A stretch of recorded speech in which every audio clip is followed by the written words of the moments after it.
ሰላም ሰላም የተወደዳችሁ የማጀት ኢትዮጵያ ቤተሰቦች እንዴት ከርማችኋል? ዛሬ ደግሞ በጾም ወቅት ሊበላ የሚችል ቆንጆና ጣፋጭ የሆነ ጨጨብሳ አሰራር ነው ይዤላችሁ የመጣሁት። እንደምትወዱትም ተስፋ አደርጋለሁ። ቪዲዮዎቼን ማየት ከመጀመራችሁ በፊት የላይክ ምልክቷን መጫን አትርሱ። እንዲሁም አዳዲስ ቤተሰቦች ሰብስክራይብ ማድረግና የደወል ምልክቷን መጫን አትዘንጉ። እስከ ፕሮግራሙ መጨረሻ አብራችሁን ቆዩ።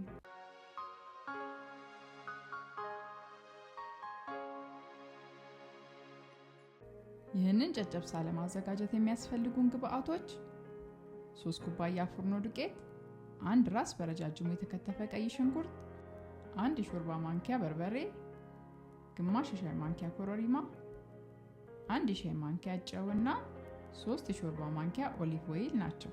ስራችንን ስንጀምርም ጎድጎድ ባለ ሳህን ውስጥ ዱቄት፣ ጨው፣ ውሃን ጨምርና አንድ ላይ እናዋህደዋለን።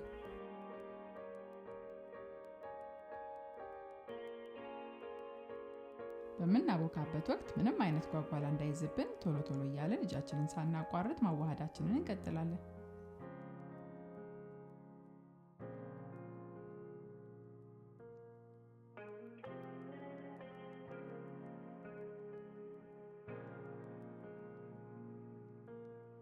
ለቻናላችን አዲስ የሆናችሁ ቤተሰቦች በየጊዜው የምንለቃቸውን የተለያየ አይነት የምግብ ዝግጅት ፕሮግራሞች እንዲደርሷችሁ ሰብስክራይብ ማድረግና የደወል ምልክቷን መጫን አትርሱ።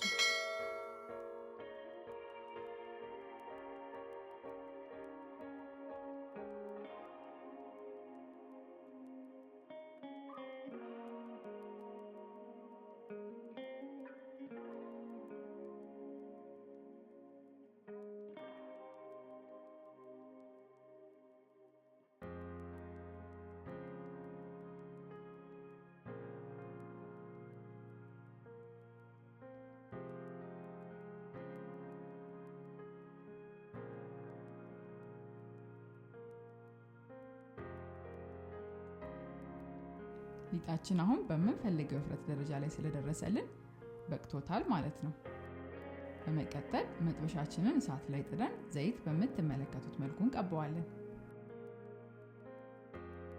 መጥበሻችን መጋሉን ካረጋገጥን በኋላ ሊጡን በምትመለከቱት መልኩ እንጨምርና እናዳርሰዋለን።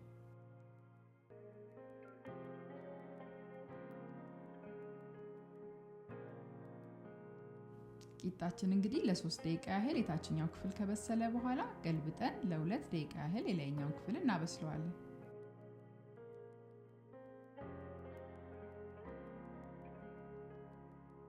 ከ2 ደቂቃ በኋላ በምትመለከቱት መልኩ ቆንጆ ሆኖ በስሎልናል። በመቀጠል አውጥተን ወደ አዘጋጀንለት ዕቃ ላይ እናስቀምጠዋለን። ሌሎቹንም በተመሳሳይ መልኩ እንጋግራቸዋለን።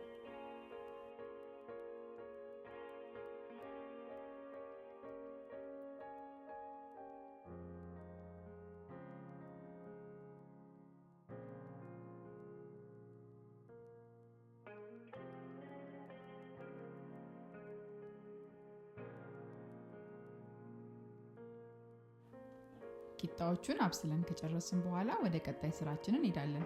በመቀጠልም መጥበሻችንን እሳት ላይ እንጥድና 2 የሾርባ ማንኪያ ያህል ዘይት እንጨምርበታለን። እኔ ለዚህ ፕሮግራም የተጠቀምኩት ኦሊቭ ኦይል ነው። በኦሊቭ ኦይል ፋንታ ማንኛውንም የአትክልት ዘይት መጠቀም ትችላላችሁ። በመቀጠል ቅድም ከትፈን ያዘጋጀነውን ቀይ ሽንኩርት እንጨምርና ማብሰላችንን እንቀጥላለን።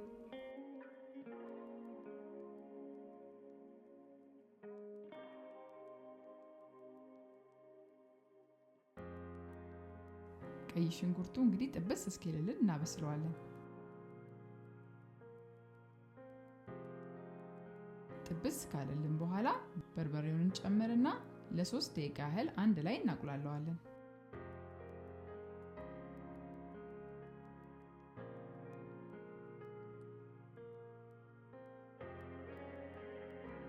ለ3 ደቂቃ ያህል አንድ ላይ ካቁላላነው በኋላ በምትመለከቱት መልኩ ውሃ እንጨምርበታለን። እዚህ ጋር የጨመርኩት ውሃ ግማሽ ሲኒ ያህል የሚሆን ውሃ ነው።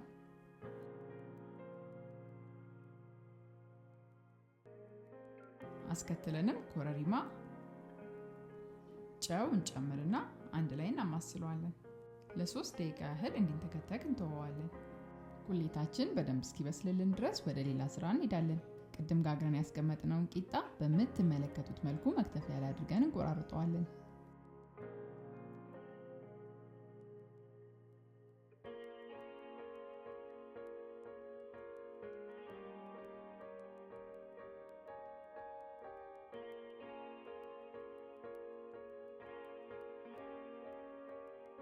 እዚህ ጋር ቂጣውን እኔ በመክተፊያ የከተፍኩት ለውበት ያህል ነው።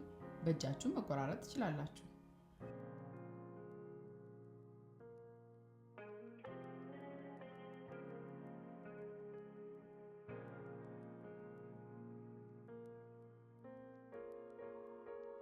ቂጣውን እንግዲህ በዚህ መልኩ ቆራርጠን ጨርሰናል። ከ3 ደቂቃ በኋላ ቁሌታችን እንግዲህ እንደምትመለከቱት ቆንጆ ሆኖ በስሎልናል። በመቀጠልም ቅድም ከትፈን ያዘጋጀነውን ቂጣ በምትመለከቱት መልኩ እንጨምርና አንድ ላይ በደንብ እንለውሰዋለን።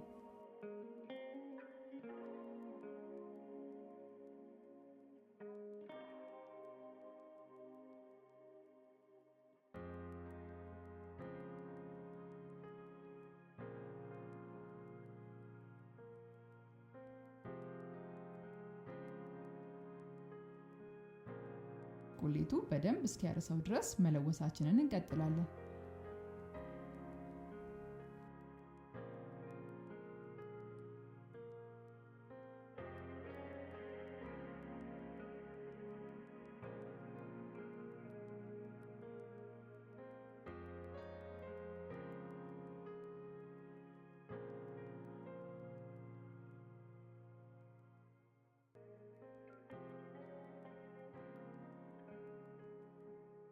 በመጨረሻም እንግዲህ ይህን የመሰለ ተበልቶ የማይጠገብ ጣፋጭ ጨጨብሳ ሰርተን ጨርሰናል። አሁን ለገበታ ዝግጁ ማድረግ እንችላለን።